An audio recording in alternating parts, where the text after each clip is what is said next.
Today is Wednesday, July 22nd, and we're going to take a look at some gaps and some Fibonacci's. And I know that I keep going over the same stocks over and over again. And these are the stocks that I own and I trade around with short calls and buying in and out of these stocks, but mainly holding pretty long positions on them, but then selling calls constantly. Or when the stock gets taken away from me with a call, short call, then I'll sell some puts, which is what I'm doing with Apple right now, the 345 puts that expire in 2 weeks. So the purpose of this is, by showing the same stocks over and over again, is just to show you what you can do with your own portfolio of stocks. So today the oscillator ticked up just a tiny little bit to the right rather, just a little tiny bit higher. The volume was just a little bit lower than yesterday, a little bit higher than Monday, but still in line with, really what I think is anemic volume and not really showing any commitment.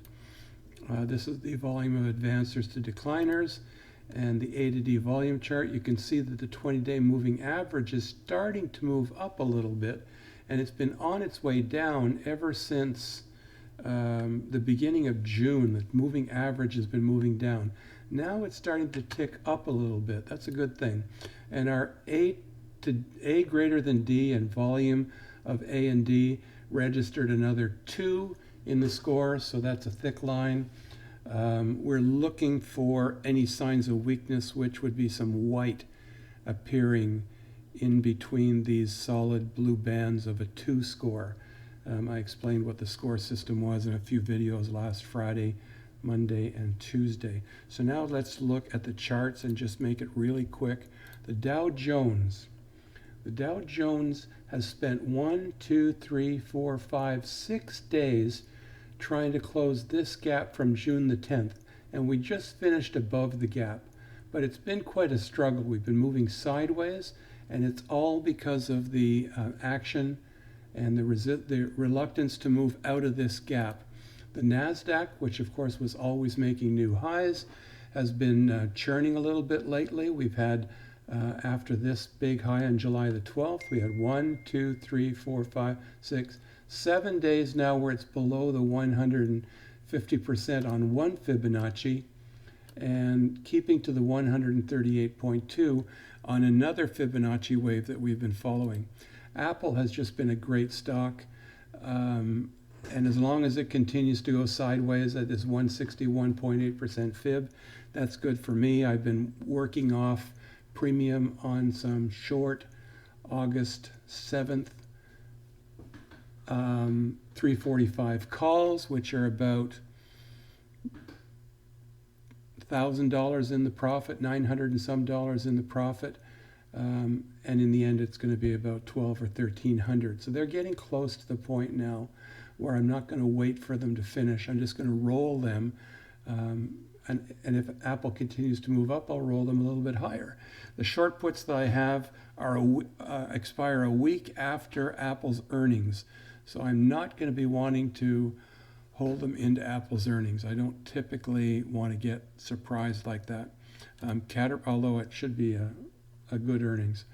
Caterpillar, I think we can get rid of all of these Gartleys now. Let's get rid of them because we've been looking at them for a long time. It just shows that Caterpillar has been following a really technical trend. Let's get rid of the Ichimoku, and let's draw another Fibonacci in here that we didn't have before.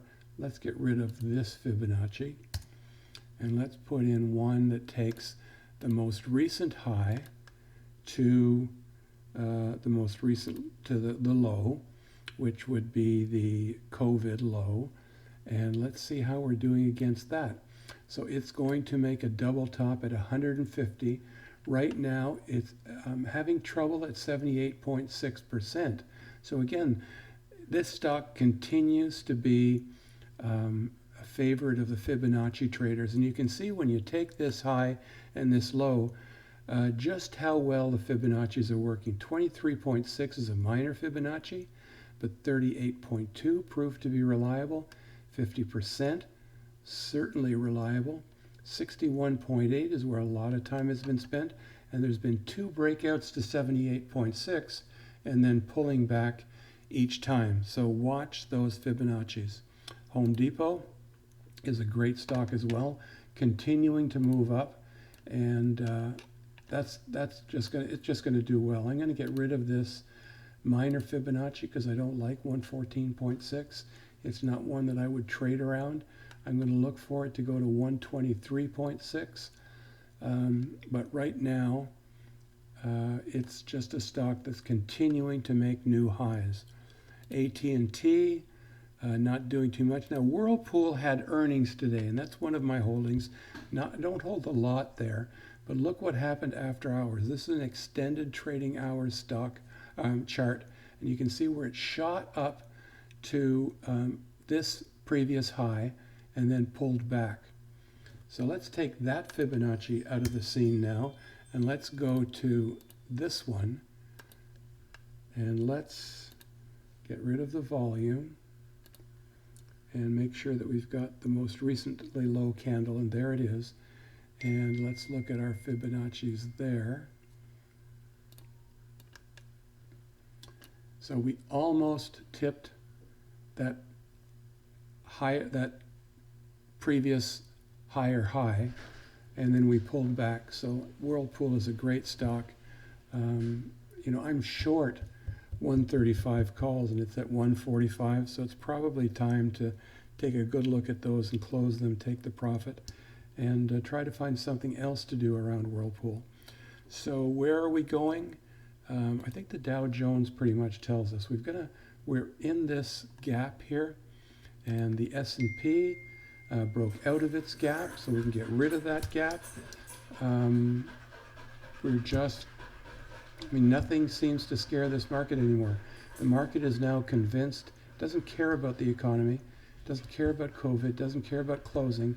It just knows that the Fed is going to be there to inject liquidity to keep the market moving higher. And that can't be sustained forever.